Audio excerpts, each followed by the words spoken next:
La sexualidad se ha estudiado habitualmente en sus aspectos fisiológicos y como un fenómeno independiente del resto de la personalidad humana.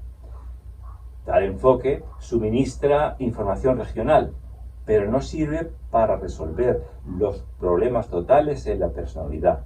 Y muchas veces la patogénesis de los conflictos familiares o de personalidad o situaciones conflictivas necesitan abarcar este aspecto.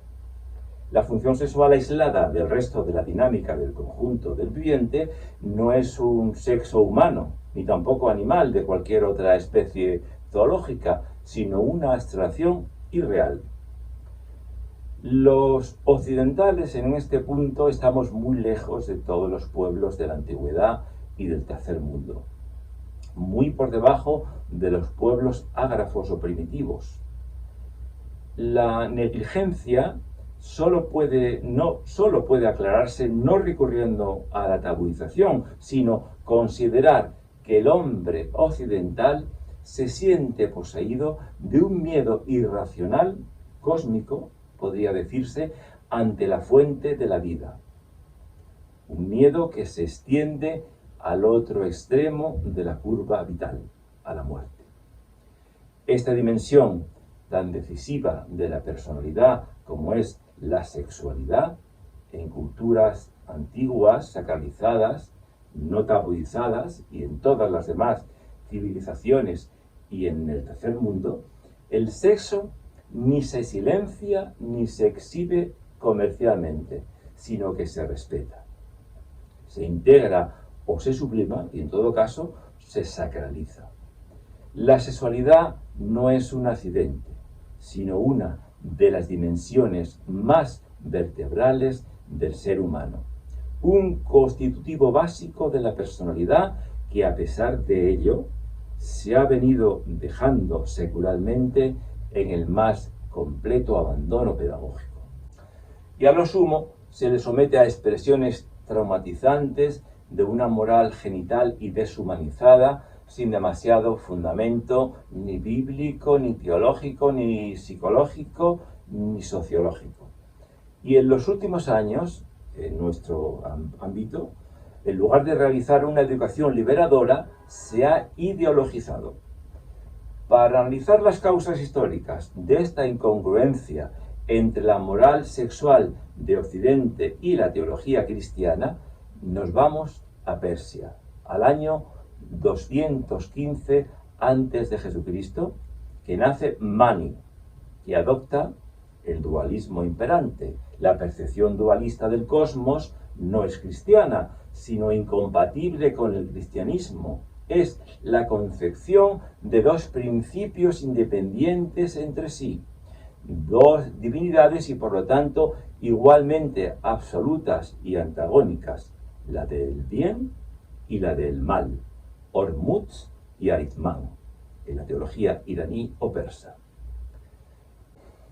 El maniqueísmo es un episodio dentro de la gran corriente dualista que se desarrolla, que se difunde arrolladoramente por Europa, desde el Próximo Oriente y de focos claramente antagónicos al cristianismo, coincidiendo todas estas doctrinas y sectas con un sentimiento radicalmente negativo hacia la carne.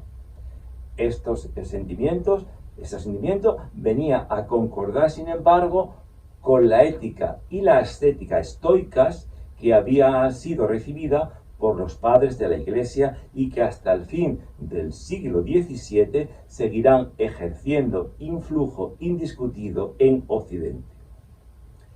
Pero del Irán o Persia se extiende por Europa el mitraísmo proveniente del zoroastrismo, que adoraban a Mitra, dios protector de los ataques, cuando había ataques, y una oleada de cultos y de moral desde principios del siglo II y siglo III después de Cristo, que muy pronto gana todo el Imperio Romano. El emperador Cómodo se hace iniciar en esta secta, así como en el 306 Diocleciano, Galerio y Licinio consagran junto al Danubio un santuario dedicado a Mitra bajo la advocación o con la advocación de protector del imperio. Esta nueva corriente de espiritualidad, cuyos restos se encuentran no solo en Roma y en las Galias, sino también en Inglaterra y en el Rin, y últimamente se han descubierto también mitraens en Orense.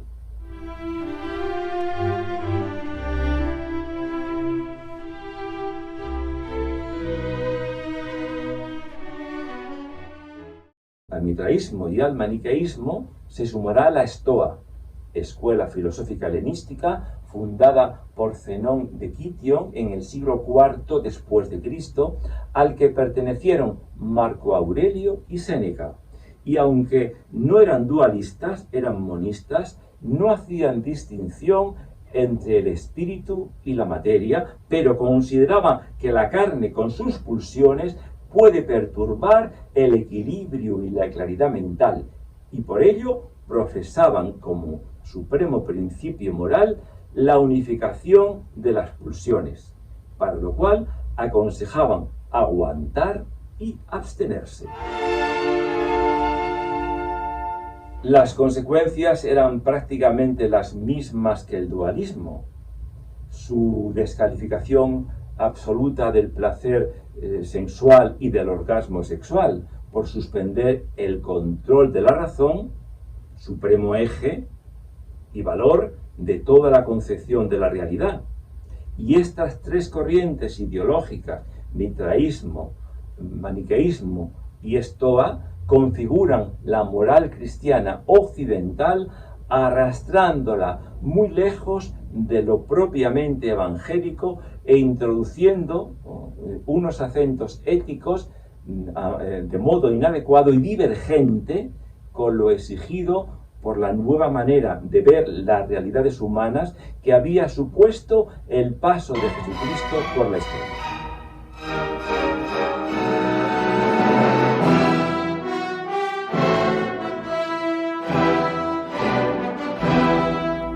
El mitraísmo representaba la fusión de la concepción ascético-moral del Irán con la del cosmos estoico griego. Era pues la síntesis perfecta y capaz de convencer a todos los que oscilaban entre las dos culturas.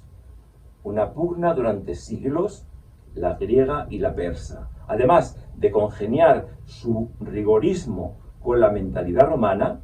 Así se explica el éxito aplastante que tuvo y que estuvo a punto de borrar al cristianismo, muy debilitado por la crisis gnóstica.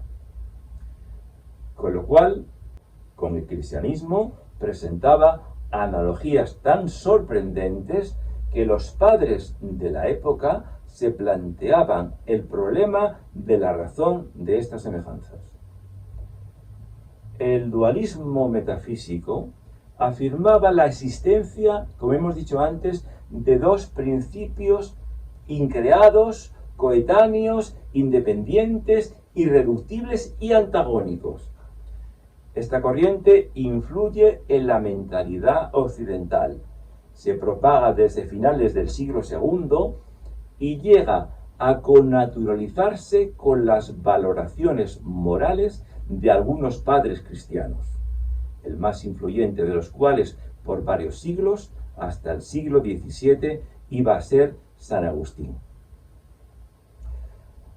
A través de los misterios de Mitra, de enorme difusión entre las legiones del imperio, hasta en Londres y Colonia, como hemos dicho, se conservan hoy lugares de culto y en Orense se han descubierto últimamente también, solo representaba, además de todo el fondo teológico, dos diferencias de bulto respecto al cristianismo, la cual asemejaban su intención redentora, su conciencia de iglesia y sus ritos de apariencia sacramental y purificadora. Estas dos diferencias eran el dualismo cósmico y el rigorismo sexual derivado de él precisamente. Estas dos diferencias, el dualismo o doctrina que concibe dos principios absolutamente independientes el uno del otro y antagónicos, uno el bien y otro el mal, divino uno y diabólico otro, de modo que ambos hayan dado origen a alguno de los elementos del cosmos y dominen sobre ellos. Eso es lo que pensaba y lo que admitía el dualismo.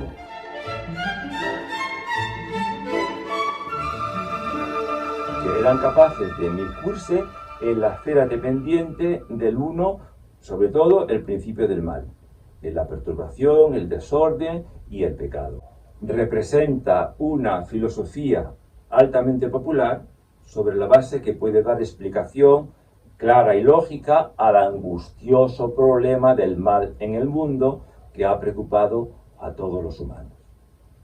Naturalmente, a la mentalidad popular de todos los tiempos le ha resultado mucho más plástico y más elemental concebir la lucha cósmica de dos principios igualmente soberanos y antagónicos, cuyos juguetes serían los humanos, en lugar de adentrarse en las cuestiones psicológicas mucho más matizadas y sutiles.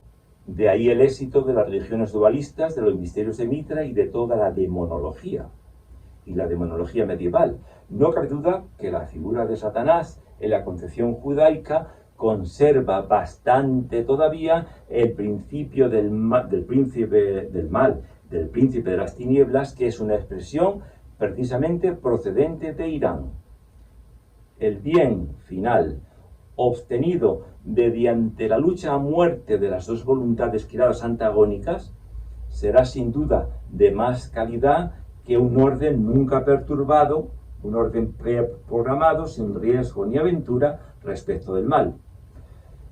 Refiere Luis Sencillo que precisamente porque Dios es infinito, puede permitirse el lujo de permitir el despliegue del mal, sabiendo que el juego nunca se le escapará de las manos y que él ha de quedar, resulte como resulte, ganador definitivo.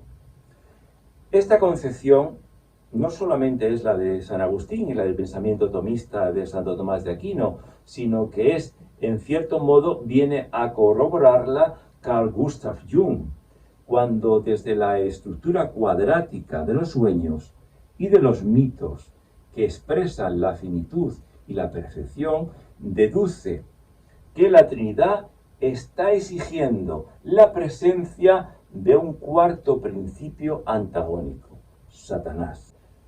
Por lo demás, siguiendo el pensamiento de Luis Sencillo, nosotros creemos que sean cuales fueran las exigencias estructurales del inconsciente colectivo de Jung, tampoco es demasiada necesaria la figura de Satanás para explicar el mal en el mundo, como tampoco es la del principio del mal autónomo, creador por su cuenta, sino que en rigor bastaría con la voluntad de los hombres libre y desfondada, pues no hace desgraciadamente ninguna falta que el espíritu del mal ajeno a la humanidad nos induzca desde fuera a todo género de acciones, sino que la imaginación y los deseos apasionados de cada hombre son perfectamente capaces de constituir el cuarto poder del mal que induce la contradicción y el dolor en el mundo.